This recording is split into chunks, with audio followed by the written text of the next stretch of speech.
What if you could stop the clock on your spending for just 48 hours? Imagine a weekend where not a single cent leaves your pocket, your bank app stays closed, and the constant urge to buy is silenced. Most of us are addicted to the dopamine hit of a new purchase, but we rarely stop to ask what it's doing to our psyche. This isn't just about saving money, it's about breaking a psychological chain that binds our happiness to our transactions. Are you ready to see what's left when the shopping stops? Let's dive into the Zero-Consumerism Weekend Challenge. Welcome to a journey of rediscovery, where we explore the Zero-Consumerism Weekend. In the next 10 minutes, we're going to break down how to survive and thrive during a 48-hour total spending freeze. You'll learn how to harvest value from things you already own, navigate the inevitable psychological withdrawal, and find joy in a life that isn't for sale. This is about reclaiming your time, your energy, and your focus from the hands of modern marketing. By the end of this video, you'll have a blueprint for your own no-spend reset. We live in a world designed to make us feel incomplete. Every advertisement, every social media scroll, and every storefront is a subtle reminder that you are just one purchase away from a better life. This constant state of want creates a background noise in our minds that we've become deaf to. We think it's normal to constantly browse for things we don't need with money we haven't yet earned. The Zero-Consumerism Weekend is a radical act of rebellion against this manufactured dissatisfaction. It's a chance to finally listen to the silence and see what actually matters. The first hurdle you'll face isn't physical, it's mental. It's the phantom itch to check Amazon when you're bored, or the impulse to grab a coffee just to have something to do. This is the psychological withdrawal of modern consumerism. It feels like a low-level anxiety, a sense that you're missing out on something essential. But as we'll see, this discomfort is actually the beginning of clarity. When you remove the option to buy, you're forced to look at what you already have. You start to see your home not as a storage unit for future trash, but as a reservoir of untapped potential. Let's talk about harvesting value. This is the core philosophy of the Zero-Spend Weekend. Most of us have cabinets full of food we haven't touched, books we haven't read, and hobbies we've abandoned. We keep buying more because the new version of these things provides a temporary spark. But harvesting means going back to the source. It's about finding that forgotten bag of lentils in the back of the pantry, or finally finishing that novel gathering dust on your nightstand. It's about extracting every ounce of utility and pleasure from what is already in your possession. Setting the rules is crucial for a successful 48 hours. The goal is $0, not just a few dollars for gas or only $5 for milk. It starts on Friday night and ends on Monday morning. You must use the resources currently inside your four walls. This means no grocery trips, no gas station snacks, and definitely no digital subscriptions or in-app purchases. By creating a hard boundary, you remove the decision fatigue of, should I buy this? The answer is always no. This clarity allows your brain to shift from acquisition mode to appreciation mode. Preparation is key. But don't overdo it. The point isn't to stock up on groceries the day before. That's just front-loading your consumerism. Instead, the preparation should be mental and organizational. Clean your living space on Friday evening. A cluttered home feeds the urge to buy more to fix the vibe. When your space is clean, you can see your belongings clearly. You'll find that half-used craft kit or that board game you haven't played in years. You're setting the stage for a weekend of discovery within your own environment. Saturday morning begins, and the first test is breakfast. Usually, this might involve a trip to a local bakery or a quick drive-thru. Instead, you're looking into your pantry. This is where the kitchen harvest begins. You might find oats you forgot about, or a single frozen banana that's perfect for a smoothie. There's a strange sense of accomplishment in creating a gourmet meal from nothing. It challenges the idea that we need fresh, trendy ingredients to enjoy a Saturday morning. It turns cooking into a puzzle rather than a chore. As the afternoon rolls around, the boredom usually kicks in. In our modern economy, boredom is the primary driver of spending. We buy things because we don't know what to do with our time. But on this weekend, you have to face that boredom head-on. This is when you rediscover the forgotten entertainment in your home. Maybe it's that guitar with the broken string you never fixed, or a stack of magazines from a year ago. When you can't buy something new to distract yourself, the old things suddenly become much more interesting and valuable. Let's address the psychological withdrawal. You might feel a twitch to check your favorite online store, or a sense of frustration that you can't just grab a treat. This is your brain's reward system complaining about the lack of easy dopamine. It's important to acknowledge this feeling without acting on it. Realize that this discomfort is a sign that the challenge is working. You are literally rewiring your brain to find satisfaction in non-transactional ways. The more you resist the urge, the weaker the urge becomes. What about social pressure? Often our weekends are built around spending money with others, brunch, movies, or shopping trips. To succeed, you have to be honest with your community. Tell them you're doing a zero-spend challenge. You'll be surprised how many people are intrigued or even want to join in. Instead of a $20 cocktail at a bar, invite a friend over for a walk in the park or a tea using what you already have. Real connection doesn't require a credit card swipe. In fact, it often thrives when the commercial noise is removed. One of the most rewarding parts of the Zero-Consumerism weekend is the repair phase. We live in a throwaway culture, where if something is slightly broken, we buy a replacement. During these 48 hours, you have the time to be a steward of your belongings. Sew that loose button, oil that squeaky door hinge, or polish your shoes. Caring for your things increases your appreciation for them. It transforms you from a consumer into an owner in the truest sense of the word. You're building a relationship with your world. By Saturday evening, you might notice a shift in your energy. The initial restlessness usually gives way to a sense of calm. Without the pressure to do or buy, your evening becomes remarkably open. This is a great time for deep work, long-form reading, or simply reflecting. When we aren't spending, we aren't chasing. When we aren't chasing, we can finally catch our breath.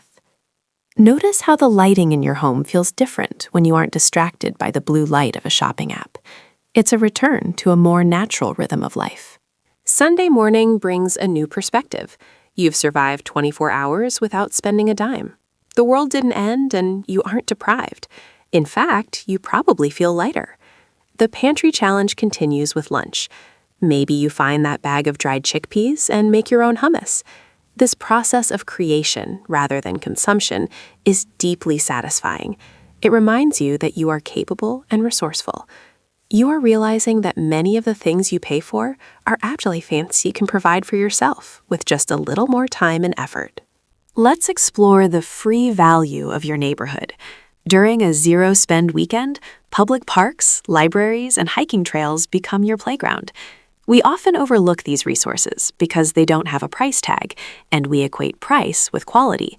But some of the highest value experiences are completely free. A sunset at a local park, a book borrowed from the library, or a conversation on a park bench. These experiences offer genuine fulfillment without the transactional hangover of a high-priced outing. They remind us that the best things in life truly are free. As Sunday afternoon arrives, the withdrawal might try to make one last stand. This is the Sunday scaries mixed with consumerist habit. You might feel the urge to prepare for the week by buying something new. Resist the urge. Instead, use this time for mental inventory. Reflect on how much money you would have normally spent. Was that spending truly necessary? How much of it was just habit? By identifying these patterns now, you're building a defense mechanism for the coming week. You're becoming a conscious participant in your own economy. A major realization many people have during this challenge is the hedonic treadmill. This is the psychological phenomenon where we quickly return to a stable level of happiness despite major positive or negative events or life changes. When we buy something, our happiness spikes, but then it quickly drops back to baseline. The Zero-Consumerism weekend shows us that our baseline is actually quite comfortable without the spikes. It teaches us to find joy in the steady state of being, rather than the temporary highs of acquiring. It's a lesson in sustainable contentment. Now, let's talk about the invisible costs. Every time we buy something, we aren't just spending money. We're spending the time it took to earn that money. By spending $0 for a weekend, you are effectively buying back your own time. You're seeing the direct link between your labor and your lifestyle. Is that $10 latte really worth 30 minutes of your work life? When you stop the flow of money, you start to value your time more accurately. You realize that your life is not a series of transactions, but a collection of moments. One of the most profound shifts is how you view utility versus novelty. Most of our purchases are based on novelty, the excitement of the new. But utility, the actual usefulness, is what sustains us. During this weekend, you've relied entirely on utility. You used the tools you had, ate the food you had, and read the books you had. You've proven that you already have enough utility to live a full and happy life. The novelty we chase is often just a distraction from the richness of the utility we already possess. This realization is incredibly liberating. As Sunday evening winds down, take a look around your home one last time. Does it look different? Hopefully, it looks like a treasure trove rather than a collection of old stuff. You've harvested value from forgotten corners, and in doing so, you've increased the value of your environment without spending a cent. You've turned your home back into a sanctuary. This is the power of a mindset shift. You don't need to buy a new life. You just need to inhabit the one you already have with more presence and intention. The challenge is almost over, but the lessons are just beginning. How do you take this feeling into Monday morning? The goal isn't to never spend money again. That's impossible in the modern world. The goal is to carry the zero-spend mindset with you. Before every purchase, ask yourself, is this for utility or for a dopamine hit? Do I already have something at home that can serve this purpose? Can I harvest this value elsewhere? By pausing and asking these questions, you break the cycle of impulsive consumerism and regain control over your financial life. Think about the community aspect of this. What if we all took one weekend a month to spend nothing? Imagine the impact on our personal savings, our stress levels, and even our environment. We would consume less, waste less, and appreciate more. It's a simple challenge with massive potential for collective change. By sharing your experience, you encourage others to look at their own habits.